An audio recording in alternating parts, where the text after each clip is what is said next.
Visakha police commissionerate పరిధిలో జనవరి నెల recovery వివరాలను కమిషనర్ శంకర్ బ్రాత బాగ్చి వెల్లడించారు.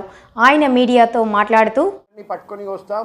ఆ ముద్దాయిలు మన జిల్లాలో ఉండొచ్చు, వేరే జిల్లాలో ఉండొచ్చు, వేరే రాష్ట్రంలో ఉండొచ్చు.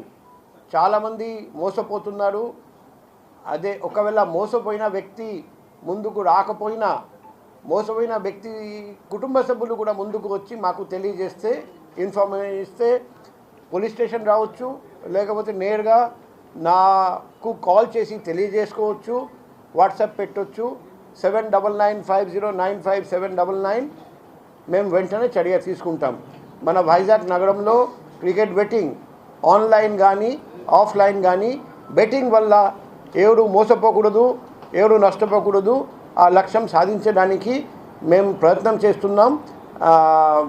పబ్లిక్కి కూడా కోఆపరేట్ చేయమని రిక్వెస్ట్ చేస్తున్నాం.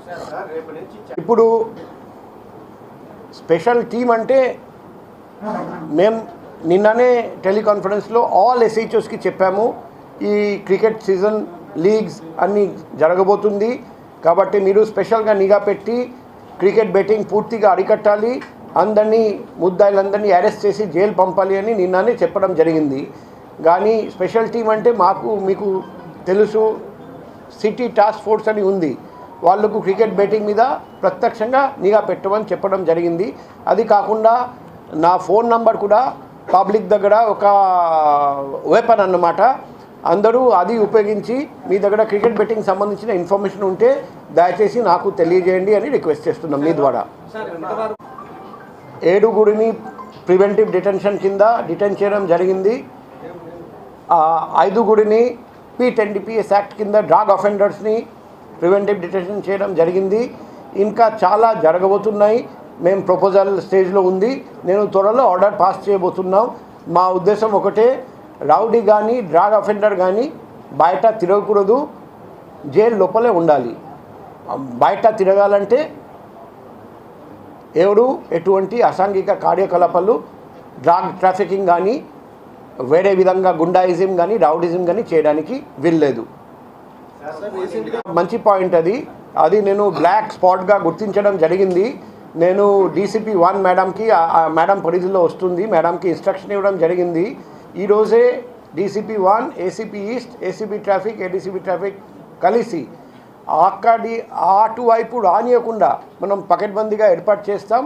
ఎందుకంటే 3 years బ్యాక్ కూడా మాకు తెలిసింది, ఒక వ్యక్తి అక్కడ కూర్చొని ఉంటే ఆయన ఒక SP గారి తండ్రి, ఆయన కూడా చనిపోయాడు. కాబట్టి ఫ్యూచర్లో అక్కడ యాక్సిడెంట్ జరగనీయకుండా కట్టుదిట్టమైన చర్య తీసుకోమని ఇన్స్ట్రక్షన్ ఇవ్వడం జరిగింది. అది ఇమీడియట్గా మనం అమలు చేస్తాం.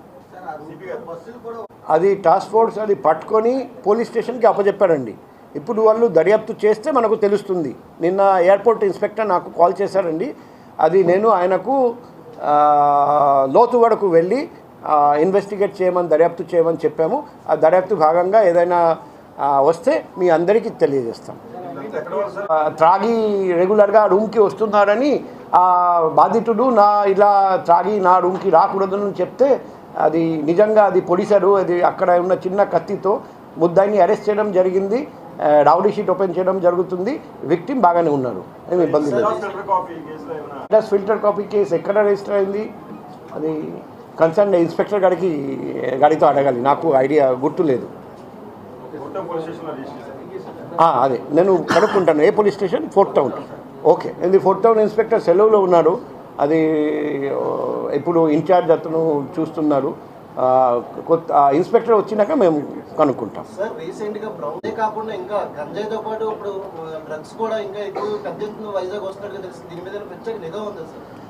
ఇప్పుడు చాలా క్లోజ్ కోఆర్డినేషన్ పెట్టాము.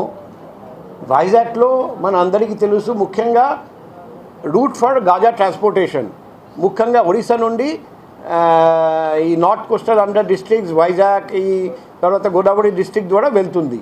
సో మేము రెగ్యులర్గా గాంజా పట్టుకుంటున్నాం. వేరే జిల్లాలో కూడా బాగా గాంజాయి పట్టుకుంటున్నారు. ఈ సింథటిక్ డ్రగ్స్ మాత్రం ఇక తక్కువ కేసులు ఉన్నాయి, అప్పుడప్పుడు కేసులు వస్తున్నాయి. ఈ అమౌంట్ కూడా చూస్తే MDMA కానీ కోకెన్ కానీ దొరుకుతుంది, చాలా తక్కువ అమౌంట్.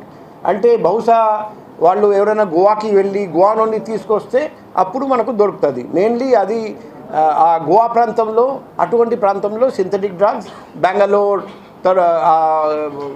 వెస్టర్న్ స్టేట్స్లో ఎక్కువ మనకు సింథటిక్ డ్రగ్స్ దొరుకుతున్నాయి. పట్టుకున్న 2 గ్రామ్స్ కూడా ఎక్కడి నుంచి వచ్చింది సార్? పట్టుకున్న 2 గ్రామ్స్ మేము బయట చెప్పకూడదు. మేము పూర్తిగా ర్యాకెట్ని గుర్తించాము. వాళ్ళందరినీ అరెస్ట్ చేసిన తర్వాత ప్రెస్తో షేర్ చేస్తాం.